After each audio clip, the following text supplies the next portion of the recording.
السلام علیکم دوستو، خوش آمدید ہے ہمارے نئے بلاگ میں۔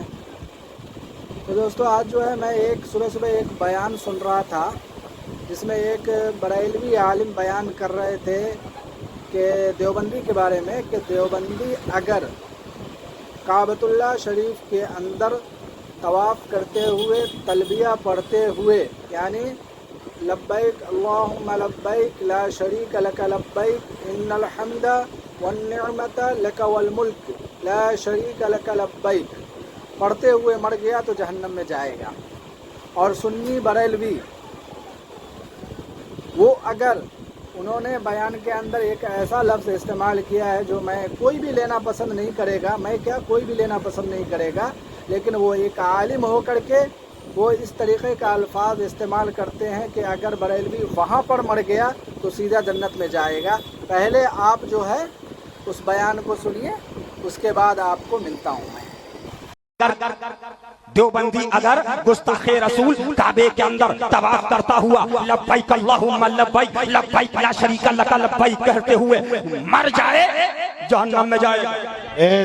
بے شک سبحان ہے۔ اور سنی خدا نخواستہ رنڈی خانے پر مرے، جنت میں جائے گا۔ سبحان ہے، بے شک۔ کیا بول دیا، کیا بول دیا، ارے بھائی کسی مولانا کے پاس، ارے کیا تحریک کر دی، ارے میں نے کہا یہ تو بتا کیا کری، کم بخت چلا رہا، بتا تو۔ بولے انہوں نے کہہ دیا سنی رنڈی خانے پر مرے۔ میں نے کہا سن، مہاراشٹر ایم پی سے آنے والوں حدیث سنو، کہو سبحان اللہ۔ سبحان۔ یہ حدیث بخاری شریف کے اندر بھی ہے، مسلم شریف کے اندر بھی ہے، امام بخاری نے بخاری کے اندر نقل کی، اور امام تو سنا دوستو مولانا صاحب کا بیان۔ تو کیا ایک عالم صاحب کو دیوبندیوں کے لیے یا کسی کے لیے بھی، چاہے وہ اہل حدیث ہو، دیوبندی ہو، کسی بھی فرقے کا ہو، کوئی ایک عالم صاحب کو اس طریقے کا بیان کرنا چاہیے اور بیان میں اس طریقے کا الفاظ استعمال کرنا چاہیے ان کو کہ دیوبندی مرے گا تو فلاں ڈائریکٹ وہاں جائے گا، بریلوی مرے گا تو وہاں جائے گا، اس طریقے کا استعمال کرنا چاہیے ان کو۔ اور وہاں جو لوگ جو ہیں سن کر کے جو ہے سبحان اللہ سبحان اللہ سبحان اللہ کہہ رہے ہیں، ارے بھائی کر کیا رہے ہو آپ؟ کون سا بیان کر رہے ہو؟ کون سا طریقہ نکالا ہے ایک دوسرے کو جو ہے کوسنے کا، برا بھلا کہنے کا؟ کون سا طریقہ نکال رہا ہے کسی کو؟ جہنم میں جانے کا ٹھیکیدار یہی بنے ہوئے ہیں، جنت میں جانے کا ٹھیکیدار، جنت دلانے کا ٹھیکیدار یہ خود بنے ہوئے ہیں۔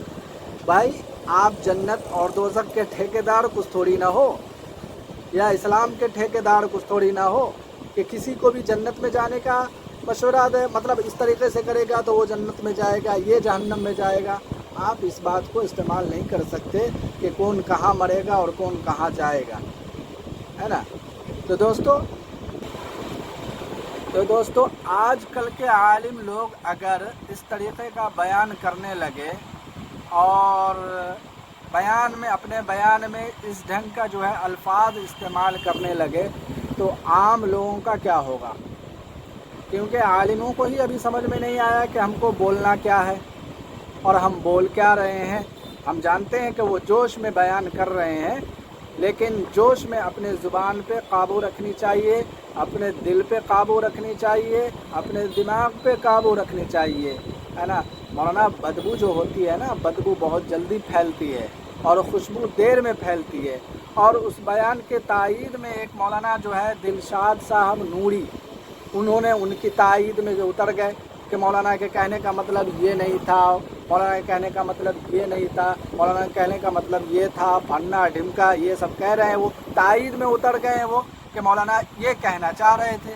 اب کہنا وہ کچھ بھی چاہ رہے تھے، بہرحال انہوں نے الفاظ جو ہے غلط استعمال کیا۔ دیوبندیوں کے لیے، کسی کے لیے ایسا لفظ جو ہے استعمال نہیں کرنا چاہیے، ایک عالم کو ایسا لفظ استعمال نہیں کرنا چاہیے۔ تو جب بات بڑھ جائے اور